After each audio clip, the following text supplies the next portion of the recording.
안녕하십니까, 차타르시스입니다. 오늘은 장기 렌트와 리스 상품에 대해 간단하게 알아보려고 합니다. 해당 영상을 통해서 장기 렌트 리스에 대한 고민이 조금 해소되고 도움이 되셨으면 좋겠습니다.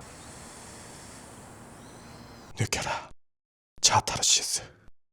일단 먼저 자동차 리스란 캐피탈사, 리스사가 차량을 선구입한 뒤 리스 구매자에게 임대해주는 상품입니다. 이용자의 신용을 통해서 구매가 가능한 금융 상품입니다. 부가적인 설명으로는 고객의 신용을 이용해서 대출을 실행시키고 그 돈으로 차량을 구매하여 구매한 차량을 빌려주는 방식입니다. 장기 렌트란 차량을 직접 구매하지 않고 최소 24개월에서 최장 60개월까지 장기적으로 렌트하여 사용하는 차량 운용 방법입니다. 그러니까 즉 원하는 차량과 서비스를 빌리는 형태입니다. 쉽게 설명드리면 연 단위로 차량을 구매할 수 있는 대여 상품이라고 보시면 되고, 리스와는 다르게 부채, 대출 상품 이런 것과는 별개로 차만 대여하는 상품이라 생각하시면 되겠습니다. 여기서 중요한 핵심 포인트는 리스는 금융 상품이라 신용 점수에 영향이 발생합니다. 리스를 이용하면 신용 점수가 확 떨어진다고 알고 계시는 분들이 많으신데, 신용 점수는 일시적으로 감소하긴 합니다. 감소하되 월 납입료를 연체 없이 꾸준히 6개월에서 1년 정도 납입하셨을 때는 정상적으로 돌아오기 때문에 크게 걱정 안 하셔도 됩니다. 신용 점수에 영향이 발생한다고 하여 안 좋게 생각하시는 분들도 꽤 있으십니다. 리스뿐만 아니라 다른 대출 상품이나 신용대출 이용하셔서 신용 점수가 떨어지는 것은 당연한 내용이기 때문에 안 좋게 보시는 것보다는 어떤 상품을 어떻게 이용하냐로 생각해 보셔야 합니다. 반대로 장기 렌트는 신용 점수에 영향이 없습니다. 그래서 신용 점수에 민감하시거나 혹은 대출 계획이 있으신 분들은 리스와 렌트 중 고민이 되신다면 렌트로 이용하시는 게 더 좋습니다. 그리고 렌트는 자산으로 들어가지 않습니다. 즉 대출 상품이 아니기 때문에 부채로 잡히지 않아서 대출 영향에는 미치지 않습니다. 참고하셔서 리스와 렌트 이용 고민이 조금이라도 해소되셨으면 좋겠습니다. 다음은 장기 렌트와 리스에서 자동차 보험과 세금에서 어떤 차이점이 있는지 알려드리겠습니다. 먼저 장기 렌트는 월 납입료에 자동차 보험과 세금이 포함된 대여 상품입니다. 반면에 리스는 차량만 임대하는 것이기 때문에 월 납입료에 자동차 보험과 세금이 미포함된 상품입니다. 자동차세 관련으로는 리스사마다 다른데요, 자동차세를 포함하여 월 납입료에 묶을 수 있는 캐피탈이 있는 반면 자동차세를 별도 납부해야 하는 리스사가 있습니다. 이 점도 참고하셔서 리스 이용 시 도움되셨으면 좋겠습니다. 그리고 견적 비교하실 때도 견적서에 자동차세가 포함된 금액인지 포함이 안 된 금액인지 확인하셔가지고 비교하시면 좋을 것 같습니다. 이런 이유로 장기 렌트와 리스 동일한 계약 조건을 두고 비교해봤을 때는 장기 렌트가 자동차 보험과 세금이 포함되어 있기 때문에 리스보다 월 납입료가 비싸게 보일 수 있습니다. 여기서 중요한 포인트는 리스는 자동차 임대 금액만 가지고 월 납입료를 산출하기 때문에 이용자의 자동차 보험료와 해당 차량에 대한 자동차 세금을 계산하여 월 납입료로 책정을 해봐야 됩니다. 그렇게 계산을 해보신 뒤에 리스와 장기 렌트 중 어떤 방식으로 이용하실지 혹은 이득인지를 확인하실 수가 있습니다. 조금 더 알기 쉽게 설명을 해드리자면 장기 렌트가 월 납입료 50만원 기준으로 3년이면 1,800만원입니다. 리스 월 납입료가 40만원이라고 가정하에 3년이면 1,440만원입니다. 여기서 표면적으로는 리스 월 납입료가 더 저렴하게 보이지만, 예를 들어 1년 보험료가 200만원이다, 그리고 자동차세가 50만원이다 라고 보았을 때는 3년이면 보험료 600만원, 자동차세 150만원, 총 750만원을 더 납부하게 됩니다. 그러면 3년 월 납입료에 자동차세, 보험료까지 포함하면 2190만원을 사용하게 됩니다. 이렇게 보면 장기 렌트가 훨 유리한 조건이 되는 거죠. 간혹 보험료나 자동차세를 고려하지 않고 월 납입료만 부담을 줄이고 싶다 하시는 분들은 조금 불리한 조건이라도 운용 리스로 진행하시는 분들이 있기도 합니다. 물론 반대로 개인 보험료가 엄청 저렴하게 나오거나 자동차세가 저렴하게 나오는 차량을 이용하셨을 때는 장기 렌트보다 운용 리스가 유리할 수 있습니다. 이러한 점들을 고려하셔서 장기 렌트 리스 중 어떤 상품을 이용해야 될지 생각해보면 좋을 것 같습니다. 느껴라,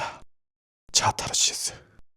다음으로 설명드릴 내용은 주행거리에 관한 내용입니다. 먼저 장기 렌트는 1년 약정 주행거리 무제한 킬로미터까지 설정이 가능하고, 리스는 1년 약정 주행거리 무제한까지 설정이 불가능합니다. 보통은 1년 약정 주행거리를 2만 킬로미터로 설정을 많이들 이용하시는데, 리스와 렌트 동일하게 약정 주행거리가 초과가 되면 반납 시점에 해당 키로수만큼 페널티가 부과가 되기 때문에 연간 주행거리를 잘 파악하셔가지고 너프하게 이용하시는 게 가장 좋습니다. 이유는 연간 약정 주행거리 초과에 대한 페널티가 있기 때문인데요. 렌트사의 조건이 거의 비슷하긴 한데 조금씩 다릅니다. 최소 킬로미터당 100원부터는 많게는 300원까지도 나오는 캐피탈이 있습니다. 예를 들어서 킬로미터당 200원이 부과가 된다고 보았을 때 1만 킬로가 초과가 되면 페널티는 200만 원을 지불해야 되는 상황이 옵니다. 그래서 200만 원 금액을 쪼개어서 3만 킬로미터 설정했을 때보다 저렴한지 아니면은 3만 킬로미터 이용이 더 저렴한지도 확인을 해보시면 좀 더 합리적인 장기 렌트 리스 이용에 도움이 되실 것 같습니다. 다음으로 설명드릴 내용은 번호판 관련 내용입니다. 장기 렌트와 리스 번호판 차이는 장기 렌트에는 하호호 번호판이 적용되고 리스는 일반 번호판이 적용됩니다. 불과 3년 정도 전만 생각해도 하호호 번호판에 대한 거부감이 확실히 많이 있었습니다. 렌트카를 빌려서 하루 이틀 좋은 차 타고 자기 차가 아니라는 시선이 강했기 때문인데요. 지금에 와서는 장기 렌트 시장이 꽤나 많이 커졌고 실제로 공도에 다니다 보면 하호호 번호판 차량들이 너무 많이 보여서 거부감이 많이 사라졌습니다. 오히려 지금은 고가 수입 차량 렌트 번호판이 지나다니면 아, 저 사람이 좀 부자다 라는 인식이 더 강해졌다 볼 수 있습니다. 느껴라. 자타르시스. 이렇게 조금 간략하게 장기 렌트와 리스에 대한 차이점을 살펴봤는데요. 이해가 안 되시는 부분들도 있을 수 있습니다. 장기 렌트나 리스에 대해서 고민이시거나 해당 상품을 이용 예정이신 분들이 이 영상을 많이 시청해 주셨을 텐데요. 좀 더 내용을 알고 싶고 고객님 니즈에 맞는 상담을 원하시는 분들은 상단 차타르시스 번호 또는 고정 댓글 링크를 통해서 문의 주시면 보다 친절하고 니즈에 맞는 상담으로 차량 선점에 도움이 될 수 있도록 노력하겠습니다. 이상 차타르시스였습니다. 느껴라 차타르시스.